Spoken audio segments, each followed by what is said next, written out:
So I just did a 7-mile warm-up, and one of the reasons I like to do a long warm-up is because my ultimate goal is, of course, the marathon. So I'm really kind of training for that second half of the race, really starting, possibly the last 10 miles where the marathon really starts to get hard and you hit the wall.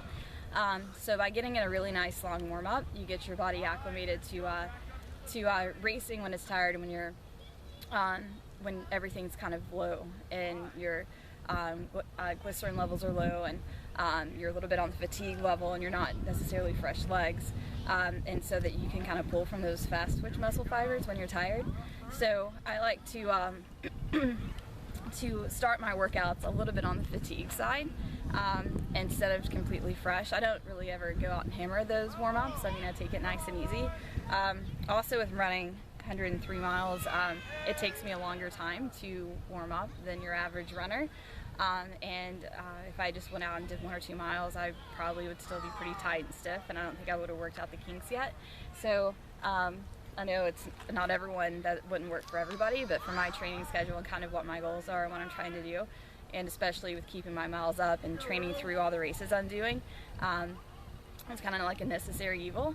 And so on any given workout day, I'll do, like a 7.5 mile warm-up and come out and do the workout, usually 5 or 6 miles worth of workout, and then a couple miles cool down. So I'm looking at anywhere from 13 to 15 miles every day. I do even a workout day just to make sure that I can keep my mileage up, but also just so I can get my body used to working when it's tired.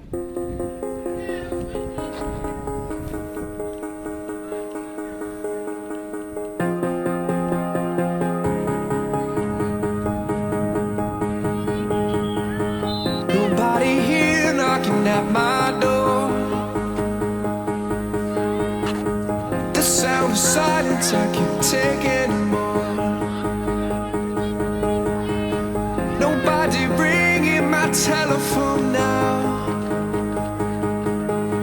Oh, how I miss such a beautiful sound.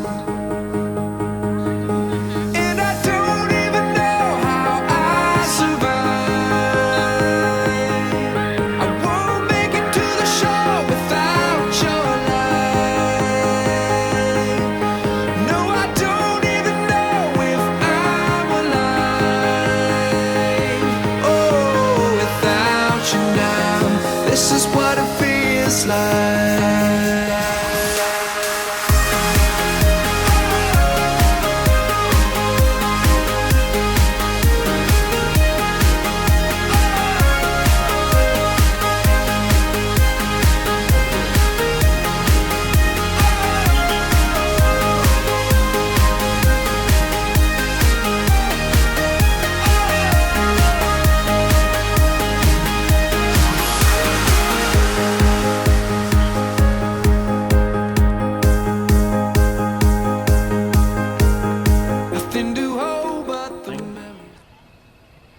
Okay, so today's workout is a ladder workout, and started with a 4, then an 8, and a 12, then a 16, and then I'm going to cut it back down. I'm halfway finished, ready to cut it back down to a 16, 8, 12, and 4.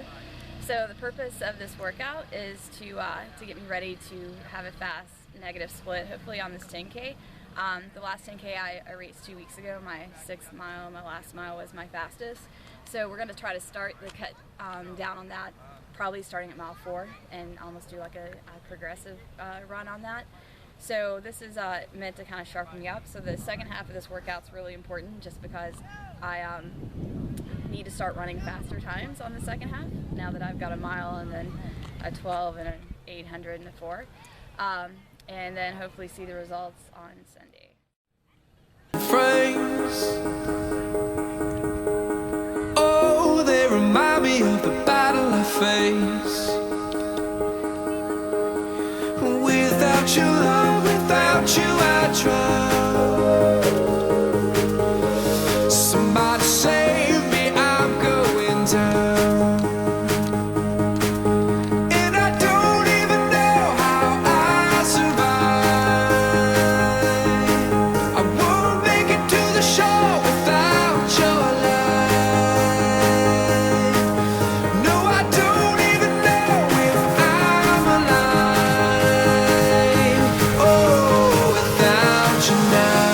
This is what it feels like.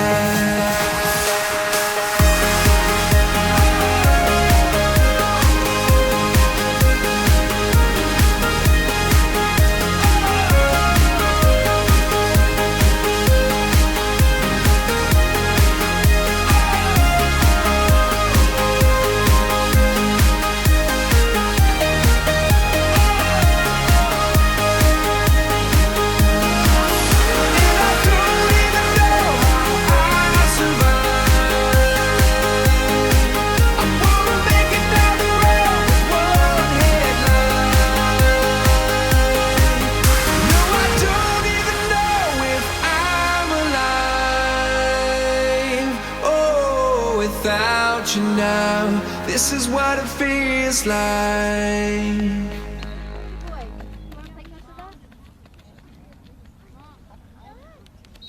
Go.